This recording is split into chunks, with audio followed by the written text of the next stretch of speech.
Hello, welcome to Venture Capital with me, Katie Pilbeam. Today we're going to be discussing Greece because Greek people who have been avoiding paying their tax will no longer be able to hide. Now the state is getting tough on tax evaders and will now have access to their personal bank accounts. Now we question if this is the right way forward for the country or even if it's morally right in the first place. Now today as well, big day for Ireland because the country will cut the international bailout chains. The country will now finance itself independently. The question is it ready? Plus, Ruble gets a sign, JP Morgan goes virtual, and Sean Thomas gives his last ever in-house trading technique. So I'm going to be a little bit sad. But first of all, let's get stuck in and talk about Greece, because as I was saying, the Greek authorities will now have the power to tap into people's bank accounts that haven't been paying money that they owe to the state. Now, tough action has already been taken against people that have been avoiding their tax bills. We've already had 2,000 arrests made over debts which they owe to the state.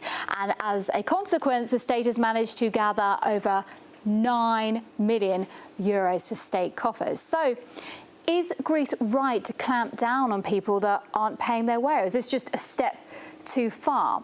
Well, we're going to ask Dr. Nick Skrekas. He's an author, economist and international lawyer. He's joining me from Athens just now. Hi, Nick. So first of all, what do you make of this move? Well, it's a little bit of a desperate measure for desperate times, and it will hit the desperately poor people hardest. This has been a measure that the Troika has advocated, the Troika of backstopping lenders, of course, since 2010. And they've finally gotten their way. When push comes to shove, the lenders usually get their way. We all know that in Greece, 1/3 of the people live under the poverty line. So the idea that you can squeeze blood from a stone is quite silly. I think it's going to be a very regressive measure. It'll probably hit the small nest eggs of the small fry, and the big fish that are very sophisticated and owe millions in back taxes are going to get away scot-free. There is an argument, Nick, in all of this that Greek people are notorious for avoiding paying tax. Is that unfair to say? No, it's not unfair to say. I mean, there is a reasoning behind it. The Greek health system, education system, infrastructure and pensions are just a disaster. So Greek people certainly don't like to pay taxes because they don't see value for their money. At the moment, there is about €63 billion in back taxes owed. Now, this is in an economy of about €200 billion and a country with a national debt of €330 billion. Of course, out of the 63 billion, 40 billion is owed by bankrupt companies, so it's going to have to be written off. What they're trying to do is access some of the money of the 23 billion left over. But of course, I doubt they're really going to collect very much at all. This policy idea, in fact, is that it assumes that everyone is trying to rot the system. The reality is it's only a small minority that are doing that, but they're going to be clobbering millions of people across the head. OK, Nick, a long way ahead, a rocky road, no doubt. Nick Skrekas there talking to us from Athens. Thank you very much indeed for your time today. So Greece is on the way out of recession, apparently, and we've also got Ireland. We've got some positive news because today the country will officially break away from international funding. Now, the country will no longer be dependent on its €85 billion bailout. It's had that for 3 years now. And just this week, Bank of America Merrill Lynch's economic outlook for 2014. In it, they said that Ireland, along with Germany, are the only Eurozone countries likely to see a significant, in their words, pickup next year in growth. Now, the bank said that Ireland's economy would grow 1.9% next year, more than twice its projection for the Eurozone and just ahead of Germany as well. So let's dive into detail on this. We always get the reality from Mr. Ivor Crotty, our news editor from the newsroom. Hello, nice to have you in here. And listen, tell me, last time we chatted about this, we said that the numbers all look very rosy and wonderful and very pretty, but the reality is quite different. Sure, yeah, you got to look behind the top line. If you look at the property market right now, I think you're seeing greater relative inequality. Rents are being pushed upwards. Salaries are still remaining very low. Obviously, there's been loads of cuts. So people are suffering. People are suffering right across the board. Healthcare is probably the most inefficient healthcare system in Europe. And on top of that, you've got very slow job creation. Got you. And it's all about jobs at the end of the day. We know that. That's how people survive. And So the quality of life issues are there, Yeah. or the problems are really there, and you don't see that in the top line numbers. Gotcha. We just see the pretty numbers. Listen, Ireland still has the euro. Yeah. What does that mean? How closely does Ireland have to watch the likes of Portugal, Spain, Greece? If they go down, Ireland's going to be in trouble as well. They're watching the euro very carefully. They're very, very tightly managed by the European Commission, for example, and the Troika is still there. They still have a very strong influence on what Ireland can do. There's a warning that was issued from Brussels last week when a draft budget was revealed from Dublin, and European Commission wanted Ireland to increase the cuts. 2 billion in cuts were being made. European Commission is looking for 2.5 billion because they want to keep it on target. Right. Yeah. So they're still imposing cuts, to... more austerity, more cuts, and more social unhappiness. Yeah, for the more Irish. heartache for the average Irishman, pretty much. It's not something you see. So the general view, the positive view that Ireland is a poster boy for Europe is nonsense? Or is there some kind of truth in that? I think on the one hand, yes, Ireland has had to take, the Irish people have taken an extraordinary amount of pain, probably too much pain, in my opinion. That's also the opinion, for example, of Joseph Stiglitz, the Nobel Prize-winning economist, who thinks, who thinks that the Irish people were made to bear an unfair burden by the austerity policies that were foisted upon them, and the decision to let the financial terrorists get away with 130 billion in a bad bet. So I think the situation in Ireland is not something that's going to change very quickly. I think we're looking at a lost decade in Ireland, and I think as long as issues like immigration are running rampant, I think you're going to see a very, very slow recovery for a country that's taken a battering from the world economy. Got you. Ivor Crotty, RT's news editor, who's now going to do an Irish dance. Here we go. There we are. Thank you. See you next time. Cheers, Katie. Very much. And while the global economy struggles with excessive debt, Russia is playing the hero, so it seems, by writing off debt that is owed to various countries around the world.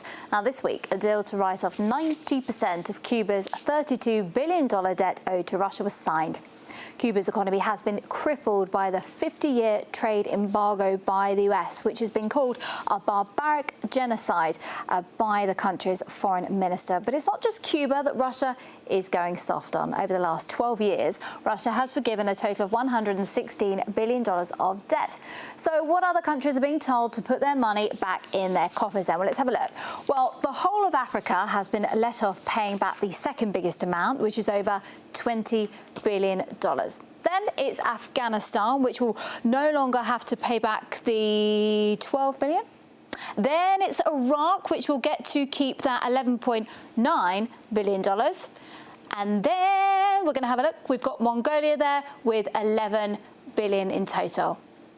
And North Korea, snap, $11 billion. They're going to keep hold of that as well. Charitable Russia at the moment. All right, let's move on.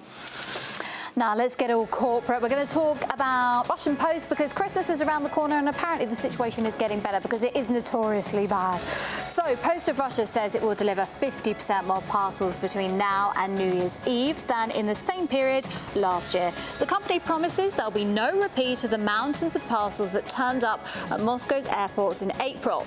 So it sounds like Santa will be on time this year. Well, let's hope so. And Russian telecoms giant Rostelecom is preparing to slash jobs, with the Moscow office reportedly set to lose half of its 155,000 staff. The main reason for the layoffs is the company's merger with mobile provider Tele2. And Russia's equivalent to social network Facebook, Kontakty, is to start offering a subscription movie service. The site will collaborate with Media, which owns the rights in Russia to HBO shows Game of Thrones and Breaking Bad. Now, I'm going to get a little bit emotional now because we're going to get to the business desk with Mr. Sean Thomas for the last time ever. Sean, come on, tell me how you've been getting on. I'm not going to be asking you this ever again, so go for it. Well, I'd like to tell you that I had great news, but unfortunately, if you remember, I was in financials.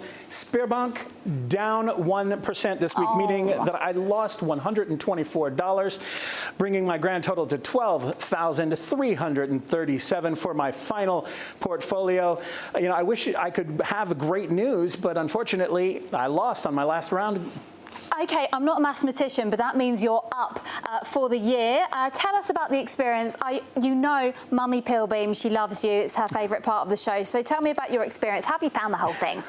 Well, tell Mummy Pilbeam that I said thank you very much, and I'm sure that you're her favourite part of the show. Okay, 5 months, up 23%. That's actually really good, considering this is very difficult. People should not invest week to week in chasing trends. They should actually do a more long-term strategy and leave it to the professionals and do the long-term type investing. But what we did was we started off with metals in August at $10,000, took a huge hit, ended the month at $7,631. Then slowly, progressively, each month got better and better. September, $9,463. October, up $9,930. November, for the first time, we ended above that 10,000 mark at $10,992. That's when you got your plane tickets to Sochi on the budget airline, of course. And then December, $12,337, a percentage increase of 23%, which is good overall, but a very, very tricky and dangerous strategy. Listen, thanks ever so much for getting involved with us, Sean. We really appreciate it. Well, and you've been fantastic. Mr. Sean Thomas, our in-house investor for 2013.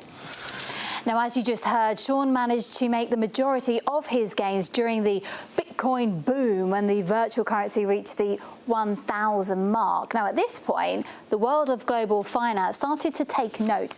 And now, US banking giant JP Morgan is planning to launch their very own virtual cash system. Now, much like Bitcoin, this new electronic system will allow users to make payments completely anonymously, and users would not have the expense of today's wiring fees. That's what the bank says anyway. But you know what? The reality is the world has already gone virtual, with more than 90% of all finance transactions taking place over the internet. Let's have a look at how Bitcoin did perform this year then, because it's been a very interesting one, and we'll be able to see that the price has actually trebled since October here. And we've got these two booms going on just there when the world took note of the Bitcoin. Now, moving on. An official symbol for the Russian currency, the ruble, has finally been approved by the central bank. Now we're going to have a look at the winner, and it won out of 1,000 options. Here we go. Ta-da! So this is actually a Russian R, and it looks like a P to foreigners like me who are more familiar with the Latin alphabet. But we must remember it's definitely not the Pooble, it is the ruble. And this is a sign, quite literally, that the government is hoping the ruble will have more of an international status and potential reserve currency as well. That's the idea behind it. All right, guys, that is the Russian alphabet lesson over and done with for today. Thank you so much for joining me. It's been fun, it's been informative, it's been a little bit emotional as well. But next week, we're going to go all festive and Christmassy, so join me then.